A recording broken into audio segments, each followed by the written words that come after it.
スプリングトレーニングが始まり、大谷翔平選手含めドジャースの選手もアリゾナのキャンプ地で調整を行っています。話題が尽きないドジャースですが気になることは、大谷選手の投手としての登板やベッツ選手のショートでの守備、佐々木朗希投手についてや6人ローテーションについて、ロバーツ監督の契約延長やドジャースの今年の期待できる勝利数など、MLB ネットワークの番組で解説されていました。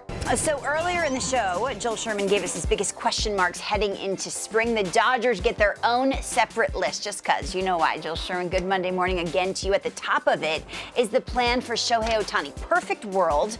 What does this year look like for Shohei, Joel? Yeah, they get their own list because they'll never say it out loud, but they think they've already clinched the NL West. So they're thinking October in February and March and April. So the question is, how do you get Shohei Otani through October to be part of that rotation? And so I think there's a little track record here. He made 23 starts for the Angels in 2021 coming off of Tommy John surgery. So say you limit that to 20, thinking he's going to get other starts. That probably puts you mid-May, maybe the 1st of June as that. So I don't think you'll see him starting games in spring training. The other thing is this guy is a real habitual guy. So I think once he starts, he doesn't want to do a start and stop.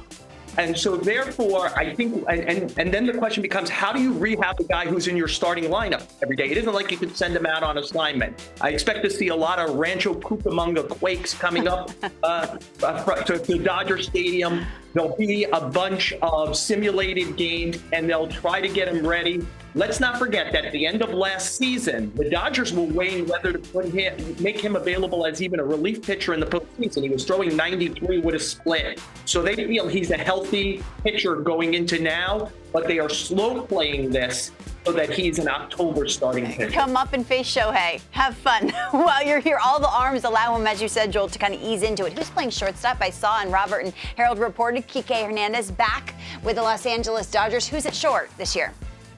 Well, Mookie Betts played 61 games there last year, kind of almost out of emergency. If you remember, Gavin Lux had some throwing issues in spring training, and Betts said, I'll do it. He wasn't real pleased with how he did it. And anybody who knows Betts, he's kind of fanatical about doing things well. I've heard he's really going at this. High schools in Los Angeles, then down to their facility in Arizona, working with Chris Woodward. Harold would probably speak to this better. The key thing being, an outfielder usually throws from one angle. He's been working on all the different throwing angles. And I heard he still has a little chip on his shoulder that as a young player soon drafted by the Red Sox, he was quickly moved off a shortstop. And all these years later would like to prove that he's a high-level shortstop. The great ones are different, right? Mookie is amazing. You've talked with Dave Roberts extensively, and he always says his versatility allows him so much freedom. Mookie Betts, Roki. It's so interesting with Roki Sasaki because so often we hear about talent, right? And this guy's talent's off the charts. But before they do anything, how do we know it's going to translate? When you watch him, you just know with this guy, Joel? Well, a year ago, he was being compared at the same age to Paul Skeens, and we saw what Paul Skeens did last season. So do you get something similar? The question is how to break him in. And again, I can't stress this enough with everything with the Dodgers. They are thinking about Sasaki starting games in October. How will they get there? Six-man rotation is going to be part of this. They're ultimately going to have three Japanese pitchers, Sasaki, Yamamoto, and Otani, guys who are used to pitching once a week in Japan. Dustin May and Tony Gonsolin didn't even pitch last year. By the way, you know what's happening tomorrow? Dustin May is throwing a bullpen tomorrow. Tony Gonsolin on Wednesday. They're both expected to be full-go starters going into this. 134 innings for Tyler Glasnow last year, which was a career high, but then he got hurt, and so didn't pitch in the postseason. And so the only kind of fully guy who they believe can go soup to nuts is Blake Snell, but he got his big money, so it's a little easier to tell him he's in a six-man rotation. Then you see these other names like Bobby Miller, Landon Knox, Justin Robleski. At some point, Emmett Sheehan is going to come back from Tommy John. So I doubt anyone in this rotation will throw 150 innings, including Sasaki. They are, again, it's a soft entry, thinking big picture in October. Where's Kershaw? I don't see it. I keep thinking, is that the finishing touch for the Dodgers? But they need more starting pitching. Yes, at some point, Lauren, he's going to sign. Today is an important day for the Dodgers. They get to do, them and the Cubs get to do this a little earlier than everybody else because they're going to play games in Tokyo to open the season in mid-March.